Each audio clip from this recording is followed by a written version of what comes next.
আসসালামু আলাইকুম। আমি মোহাম্মদ রফিকুদ্দিন রুবেল আপনাদের সবাইকে আবারও স্বাগতম জানাচ্ছি আমার এই গার্মেন্টস অ্যান্ড টেক্সটাইল সলিউশন চ্যানেলের আরও একটি নতুন ভিডিওতে। আপনারা অনেকেই আমাকে রিকোয়েস্ট করেছেন যে H&M এর যে MR অর্থাৎ মিনিমাম রিকোয়ারমেন্টসগুলো আছে সেগুলো নিয়ে একটি ভিডিও করার জন্য। তো আজকের এই ভিডিওতে এই গুরুত্বপূর্ণ বিষয়টি নিয়েই আপনাদের সাথে আলোচনা করতে যাচ্ছি।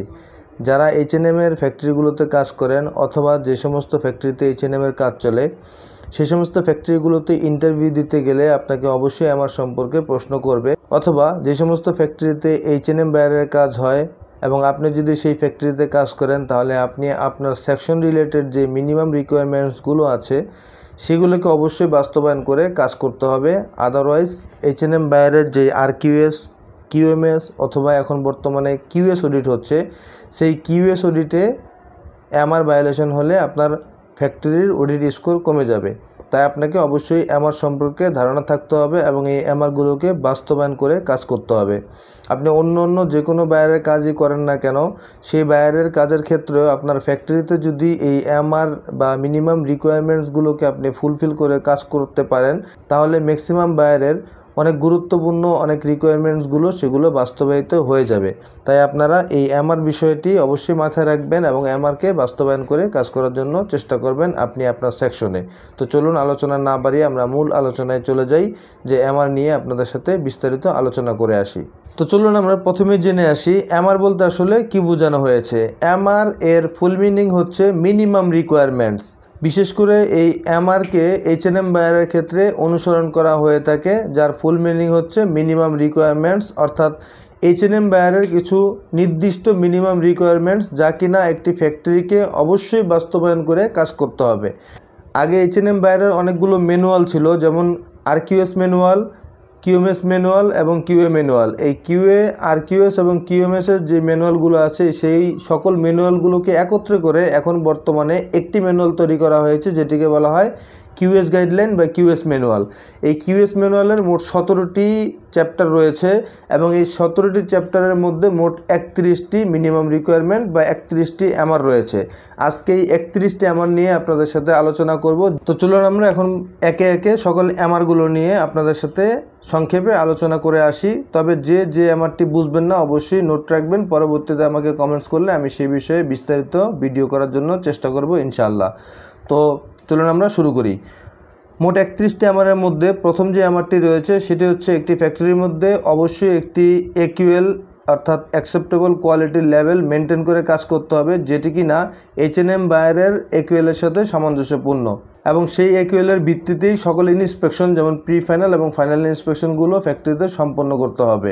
এরপর 2 নম্বর যে MRটি রয়েছে সেটি হচ্ছে ফ্যাক্টরিকে অবশ্যই একটি লং টার্ম ভিশন এবং মিশন থাকতে হবে, অর্থাৎ ফ্যাক্টরিতে একটি নির্দিষ্ট কোয়ালিটি পলিসি থাকতে হবে এবং এই কোয়ালিটি পলিসি অবশ্যই টপ ম্যানেজমেন্ট দ্বারা সিল এবং সাইন করা থাকতে হবে এবং সেই কোয়ালিটি পলিসিটি অবশ্যই ফ্যাক্টরির সকলকে জানতে হবে। 3 নম্বর যে MRটি রয়েছে সেই MRটি হচ্ছে একটি ফ্যাক্টরিতে অবশ্যই একটি ট্রান্সপারেন্ট ডাটা অ্যানালাইসিস থাকতে হবে, অর্থাৎ প্রত্যেকটি প্রোডাকশন ফ্লোরে যে সমস্ত ডিফেক্টস বা রিজেকশনগুলো হচ্ছে সেই রিজেকশনগুলোর ডাটাকে অবশ্যই অ্যানালাইসিস করতে হবে, সেই ডাটা অবশ্যই ফ্যাক্টরিতে থাকতে হবে। এরপর 4 নম্বর যে MRটি রয়েছে সেটি হচ্ছে ফ্যাক্টরিকে অবশ্যই একটি ইন্ডিপেন্ডেন্ট কোয়ালিটি টিম থাকতে হবে, অর্থাৎ একটি কোয়ালিটি ডিপার্টমেন্ট থাকতে হবে যেটি কিনা ইন্ডিপেন্ডেন্ট হবে, সে কারো আন্ডারে থাকবে না। অবশ্যই ফ্যাক্টরির সকল কোয়ালিটি ডিসিশনগুলো ইন্ডিপেন্ডেন্টলি কোয়ালিটি ডিপার্টমেন্ট নিতে পারবে এবং প্রোডাকশনের আন্ডারে কোয়ালিটি ডিপার্টমেন্ট থাকবে না। এরপর 5 নম্বর যেই MRটি আছে সেটি হচ্ছে ফ্যাক্টরিতে একটি নির্দিষ্ট কোয়ালিটি ম্যানুয়াল থাকতে হবে এবং প্রত্যেকটি সেকশন ওয়াইজ SOP থাকতে হবে এবং সেই SOPটি অবশ্যই সবাই অ্যাক্সেস ফ্রি থাকতে হবে এবং সবাই যাতে সেই কোয়ালিটি ম্যানুয়ালের রিকোয়ারমেন্টসগুলো সম্পর্কে জানে সেটিকে বাস্তবায়ন করতে হবে ফ্যাক্টরির মধ্যে। এরপর 6 নম্বর যে MRটি আছে সেটি হচ্ছে স্যাম্পল কন্ট্রোল রুম থাকতে হবে এবং স্যাম্পল রেসপন্সিবল অবশ্যই স্যাম্পলের উপর রিপোর্ট করতে হবে, অর্থাৎ স্যাম্পলের যে সমস্ত ফাইন্ডিংসগুলো আছে বা স্যাম্পল করতে গিয়ে যে সমস্ত ব্যারিয়ার্সগুলো আছে সেগুলো সম্পর্কে এবং স্যাম্পল তৈরি করার পরে সেই স্যাম্পলের উপর একটি ইন্সপেকশন করে সেই স্যাম্পলের রিপোর্ট স্যাম্পল রেসপন্সিবল করতে হবে। এরপর 7 নম্বর যে MRটি রয়েছে সেটি হচ্ছে ডুপ্লিকেট কাউন্টার স্যাম্পল প্রত্যেকটি লাইনের মধ্যে বা প্রত্যেকটি রিলেটেড সেকশনের মধ্যে থাকতে হবে এবং সেই ডুপ্লিকেট কাউন্টার স্যাম্পলের মধ্যে স্যাম্পল রিলেটেড যত কমেন্টসগুলো আছে অর্থাৎ কাউন্টার স্যাম্পল কমেন্টসগুলো এবং সেই সাথে ওয়ার্ক ইনস্ট্রাকশন অর্থাৎ কিভাবে প্রোডাকশন করলে কোয়ালিটি ডেভেলপ করা যাবে সেই বিষয়ে ওয়ার্ক ইনস্ট্রাকশন বা প্রোডাকশন ইনস্ট্রাকশন সেই রিপোর্টের মধ্যে থাকতে হবে, যেটিকে H&M এর ভাষায় বলা হয় ক্রিটিক্যাল টু কোয়ালিটি। এই CTQ বা ক্রিটিক্যাল টু কোয়ালিটি রিপোর্ট অবশ্যই স্যাম্পলের সাথে থাকতে হবে। এরপর 8 নাম্বার যে MRT আছে সেটি হচ্ছে অবশ্যই স্যাম্পল রুম থেকে প্রোডাকশন ফ্রেন্ডলি যে গাইডলাইন আছে সেই গাইডলাইন, মোকআপ, ওয়ার্ক ইনস্ট্রাকশন এগুলোকে প্রোভাইড করতে হবে। এরপর 9 নাম্বার যে রিকোয়ারমেন্টটি বা MRT রয়েছে সেটি হচ্ছে ফ্যাক্টরির মধ্যে অবশ্যই একটি লাইট বক্স থাকতে হবে এবং সেই লাইট বক্সের মধ্যে অল রিকোয়ার্ড লাইটগুলো অ্যাভেলেবেল থাকতে হবে, যেমন D65, TL83, UV এবং এই লাইটগুলো অবশ্যই অ্যাভেলেবেল থাকতে হবে। বিশেষ করে H&M বায়ার এই লাইট এবং TL83 লাইটটিকে বেশি প্রায়োরিটি দিয়ে থাকে, তাই অবশ্যই D65, TL83 এবং এই 3টি লাইট যাতে লাইট বক্সের মধ্যে অ্যাভেলেবেল থাকে তা নিশ্চিত করতে হবে। এবং সেই সাথে 2 জন লোক দ্বারা অবশ্যই যখন শেড ভেরিয়েশন চেক করা হবে বা শেড রিলেটেড কোনো কিছু চেক করা হবে অবশ্যই 2 জন লোক সেখানে সাথে উপস্থিত থেকে শেড চেক করতে হবে এবং তার রেকর্ড মেনটেন করতে হবে। এরপর 10 নাম্বার যে MRT রয়েছে সেটি হচ্ছে ফ্যাক্টরিতে অবশ্যই colour continuity control, shade bench chart এবং কান্ট্রি প্ল্যান করতে হবে। এবং এই shade bench chart, colour continuity control এবং কান্ট্রি প্ল্যান করার সময় অবশ্যই ফেব্রিক্সের ডিটেলস যেমন ডেট, টাইম, ফেব্রিক্সের কনস্ট্রাকশন, কম্পোজিশন, সাপ্লায়ার নেম, তারপর হচ্ছে colour, roll number, shade family ইত্যাদি সকল কিছুই ওই রিপোর্টের মধ্যে উল্লেখ করা থাকতে হবে। এবং সেই শেড ওয়াইজ কাপড়ের লেন্থ কতটুকু ছিল এগুলো ডিটেলস সেই রিপোর্টের মধ্যে লিখে রাখতে হবে এবং তা মিনিমাম 6 মান্থ H&M এর জন্য স্টোর করে রাখতে হবে, যে কোনো সময় H&M সেই রিপোর্ট চাইতে পারে। এরপর 11 নাম্বার যে MRT আছে সেটি হচ্ছে ফ্যাক্টরিতে অবশ্যই 4 পয়েন্ট ফেব্রিক্স সিস্টেমে ফেব্রিক্স ইন্সপেকশন করতে হবে, অর্থাৎ প্রতিটি লটের ফেব্রিক্স রিসিভ করার পর মিনিমাম তার 10% ফেব্রিক্স রোলের 4 পয়েন্ট সিস্টেমে ইন্সপেকশন করতে হবে। এবং সেই লটটি যদি 1000 মিটার বা তার কম হয় সেক্ষেত্রে 100% ইন্সপেকশন করতে হবে, অর্থাৎ পুরো লটটিকেই ইন্সপেকশন করতে হবে। এবং সেই ইন্সপেকশন করার সময় অবশ্যই 2 জন লোক 2 ঘন্টার বেশি ইন্সপেকশন করতে পারবে না।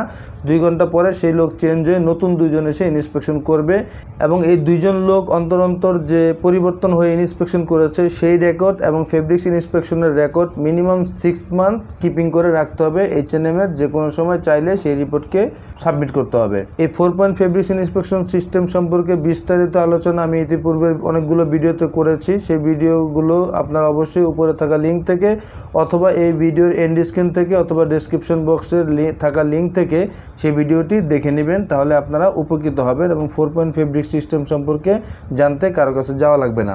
এরপর 12 নাম্বার যে MRT রয়েছে সেটি হচ্ছে হেভি নিডস, ফাইন নিডস অথবা শোকস, যেমন নিট কাপড় অথবা মোজার ক্ষেত্রে অবশ্যই আপনাকে ইয়ার্ন ইন্সপেকশন করতে হবে। প্রতিটি লটের প্রতিটি কালারের এই ইন্সপেকশনটি আপনাকে করতে হবে, অর্থাৎ প্রতিটি লটের এবং প্রতিটি কালারের আপনার ভিজুয়াল ইন্সপেকশন করতে হবে এবং সেই সাথে সেই ইয়ার্নের কাউন্ট, GSM অর্থাৎ ফেব্রিক ওয়েট এবং সেই সাথে হ্যান্ড ফিল এবং আউটলুকিং চেক করে আপনাকে রিপোর্ট 6 মান্থের জন্য সংরক্ষণ করতে হবে। এরপর 13 নম্বর যে MRT রয়েছে সেটি হচ্ছে গার্মেন্টস যদি ওয়াশ আইটেম হয় অথবা ফিউজড আইটেম হয় সেই ক্ষেত্রে প্রতিটি লটের প্রতিটি কালারের এই ওয়াশ সিঙ্কেজ অথবা ফিউজিং সিঙ্কেজ আপনাকে করতে হবে এবং সেই অনুযায়ী আপনাকে নিটিং অথবা কাটিংয়ের প্যাটার্ন অ্যাডজাস্টমেন্ট করে নিতে হবে। এরপর 14 নম্বর যে MRT আছে সেটি হচ্ছে আদার্স ম্যাটেরিয়াল, যেমন বাটন, জিপার, ইয়ার্ন, আদার্স যে সমস্ত ম্যাটেরিয়ালসগুলো গার্মেন্টসের মধ্যে ব্যবহার করা হয় সেই ম্যাটেরিয়ালসগুলোকে ভিজুয়ালি একুয়ালি ইন্সপেকশন করতে হবে। এরপর 15 নম্বর যে MRT আছে সেটি হচ্ছে অবশ্যই আপনাকে যে সমস্ত মেটাল আইটেমগুলো গার্মেন্টসের মধ্যে ব্যবহার করা হয় সেগুলো যদি বডি কন্ট্যাক্টে আসে তাহলে অবশ্যই সেই মেটাল আইটেমগুলো নিকেল টেস্ট করতে হবে। এরপর 16 নম্বর যে MRT রয়েছে সেটি হচ্ছে আপনাকে প্রপার স্টোরেজ থাকতে হবে, অর্থাৎ আপনার fabrics, accessories, finish goods warehouse এবং কার্টুন কিপিং এরিয়া বা কার্টুন ওয়্যার হাউসে অবশ্যই আপনাকে প্রপার স্টোরেজ এরিয়া থাকতে হবে এবং সেখানে প্রপার এয়ার সার্কুলেশন থাকতে হবে এবং আপনি কোনোভাবেই কোনো কিছু দেয়ালের সাথে অথবা ডিরেক্টলি ফ্লোরে রাখতে পারবেন না এবং সেই স্টোরগুলোতে অবশ্যই আপনাকে হিউমিডিটি কন্ট্রোলের মধ্যে রাখতে হবে। RH% আপনাকে 65-এর নিচে রাখতে হবে।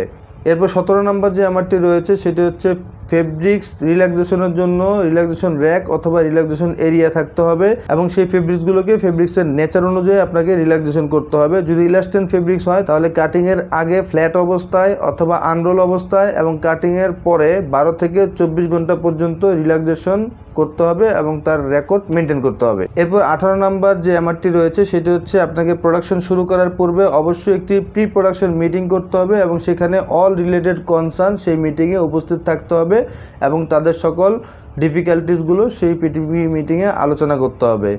এরপর 19 নম্বর যেই এমআরটি রয়েছে সেটি হচ্ছে আপনার একটি প্রসেস কন্ট্রোল সিস্টেম থাকতে হবে, সেটি হোক স্টিচিং, নিটিং অথবা এমব্রয়ডারি বা লিঙ্কিং, যে সমস্ত প্রসেসই হোক না কেন সেই প্রসেসগুলোতে অবশ্যই আপনার প্রসেস কন্ট্রোল সিস্টেম থাকতে হবে বা টিএলএস সিস্টেমটিকে সেখানে মেনটেন করতে হবে। এই টিএলএস নিয়ে ইতিপূর্বে আমি বিস্তারিত কয়েকটি ভিডিওতে আলোচনা করেছি, সেই ভিডিওগুলো আপনারা দেখে নেবেন বিস্তারিত জানার জন্য।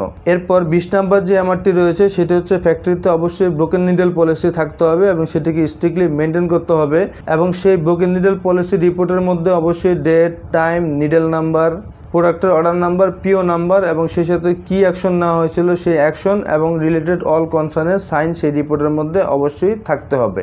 এরপর 21 নম্বর যে এমআরটি রয়েছে সেটি হচ্ছে অবশ্যই চিলড্রেন এবং বেবি প্রোডাক্টের ক্ষেত্রে আমাদেরকে বাটন পুল টেস্ট করতে হবে। বাটন বা অ্যাক্সেসরিজ বা মেটাল অ্যাটাচমেন্ট যেগুলো করা হয়ে থাকে সেগুলোকে অবশ্যই পুল টেস্ট 90 নিউটনে পুল টেস্ট করে দেখতে হবে সেটি পুল টেস্ট সাস্টেন করে কিনা এবং সেই সাথে এই প্রোডাকশন লাইনে যে মেশিনে প্রোডাকশন চলবে সেই মেশিনে প্রত্যেক 4 ঘন্টা অন্তর অন্তর পুল টেস্ট করে সেই মেশিনের সেটআপ ঠিক আছে কিনা তা চেক করে দেখতে হবে এবং তার রিপোর্ট বা রেকর্ড মেনটেন করতে হবে। এছাড়াও কমপ্লিট গার্মেন্টসের উপর যে পুল টেস্ট করা হয়েছিল সেই গার্মেন্টসগুলোকে অবশ্যই মার্ক করে ডেট, টাইম এবং সিগনেচার দিয়ে সেই গার্মেন্টসগুলোকে আলাদা করে রাখতে হবে, তা বাল্ক প্রোডাকশনের সাথে মিক্স করা যাবে না।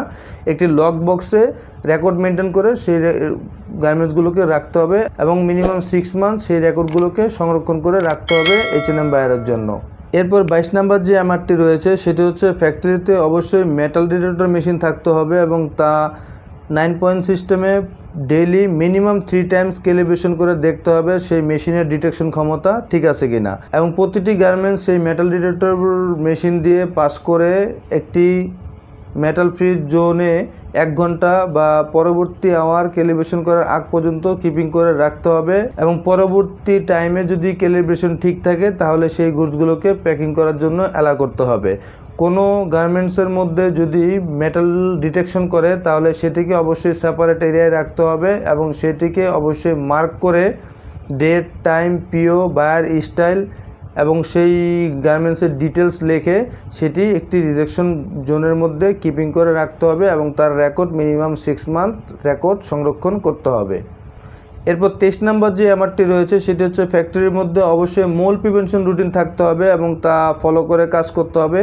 কোনো গার্মেন্টস বা প্রোডাক্ট সরাসরি ফ্লোরের মধ্যে বা দেয়ালের পাশে রাখা যাবে না এবং সেই সাথে কোনো প্রকার খাবার বা পানি জাতীয় জিনিস অবশ্যই ফ্যাক্টরিতে অ্যালাউ করা যাবে না, এটি একটি নির্দিষ্ট ডেজিগনেটেড এরিয়াতে রাখতে হবে। রেগুলারলি ফ্লোর ক্লিনিং করতে হবে এবং তার একটি রেকর্ড মেনটেন করতে হবে এবং সেই সাথে ফ্লোর, ওয়াশরুম, কিচেন রুম সহ আদার্স এরিয়াগুলোকেও টাইম মতো রুটিন অনুযায়ী পরিষ্কার পরিচ্ছন্ন করতে হবে যাতে করে কোনো প্রকার মোল্ড বা ইনসেক্ট ফ্যাক্টরিতে না আসতে পারে। এরপর 24 নম্বর যে এমআরটি রয়েছে সেটা হচ্ছে অবশ্যই আমরা যে প্রোডাক্টগুলো তৈরি করি সেগুলোকে অবশ্যই ড্রাই অবস্থায় বা শুকনো অবস্থায় রাখতে হবে, কোনোভাবেই সিক্ত করা যাবে না। সেজন্য আমাদেরকে অবশ্যই আমাদের যেই প্রতিষ্ঠানের যে টেম্পারেচার আছে তা বিলো 28 ডিগ্রি সেলসিয়াসের মধ্যে রাখতে হবে এবং রিলেটিভ হিউমিডিটি বা RS% অবশ্যই বিলো 65-এর মধ্যে রাখতে হবে এবং সেই সাথে আমাদের কোনো আইটেম আমরা দেয়ালের সাথে বা ফ্লোরের মধ্যে সরাসরি রেখে কাজ করতে পারবো না। এরপর 25 নম্বর যে এমআরটি রয়েছে সেটি হচ্ছে অবশ্যই আমাদেরকে ইনসেক্ট প্রিভেনশনের জন্য ফিনিশিং, প্যাকিং এবং মেটাল ফ্রি জোনে নেট ব্যবহার করতে হবে, অর্থাৎ জাল ব্যবহার করতে হবে এবং সেই জালনাগুলো এবং সেই এরিয়ার জালনাগুলোকে অবশ্যই সবসময় লাগিয়ে কাজ করতে হবে যাতে কোনো প্রকার বাইরে থেকে ইনসেক্ট বা পোকা ভিতরে প্রবেশ করতে না পারে তা নিশ্চিত করতে হবে। এরপর 26 নম্বর যে এমআরটি আছে সেটি হচ্ছে আমাদেরকে অবশ্যই AQL অনুযায়ী ফাইনাল ইন্সপেকশন পরিচালনা করতে হবে এবং ফাইনাল ইন্সপেকশন করার সময় আমাদেরকে প্রতিটি পিওর, প্রতিটি কান্ট্রির প্রতিটি কালার এবং প্রতিটি সাইজ যাতে ইন্সপেকশনের আওতাভুক্ত হয় তা নিশ্চিত করেই আমাদেরকে ফাইনাল ইন্সপেকশন পরিচালনা করতে হবে। এরপর 27 নম্বর যে এমআরটি রয়েছে সেটি হচ্ছে H&M এর যে last version of quality standard and requirement অর্থাৎ কিউএসআর গাইডলাইন যেটি আছে সেই কিউএসআরটি অবশ্যই লাস্ট ভার্সনটি প্রিন্ট আউট থাকতে হবে এবং কনসার্ন পিপল সেটিকে পড়তে পারতে হবে এবং সেটিকে বাস্তবায়ন করতে হবে এবং সেই রিকোয়ারমেন্টগুলো বুঝতে পারতে হবে। এরপর 28 নম্বর যে এমআরটি রয়েছে সেটি হচ্ছে H&M এর যে chemical restriction and implementation toolkit যে গাইডগুলো আছে এই ম্যানুয়ালগুলোকে অবশ্যই কনসার্ন পিপলের পড়তে এবং বুঝতে পারতে হবে। এরপর 29 নম্বর যে এমআরটি আছে সেটি হচ্ছে আমরা যদি কোনো কেমিক্যাল ব্যবহার করে থাকি সেই কেমিক্যালকে অবশ্যই প্রপার স্টোরেজ মেনটেন করে রাখতে হবে এবং সেই কেমিক্যাল স্টোরকে অবশ্যই প্রপারলি ক্লিন করতে হবে এবং সেই সাথে সেই কেমিক্যাল স্টোরকে অবশ্যই প্রপার ভেন্টিলেশন বা এয়ার সার্কুলেশন থাকতে হবে।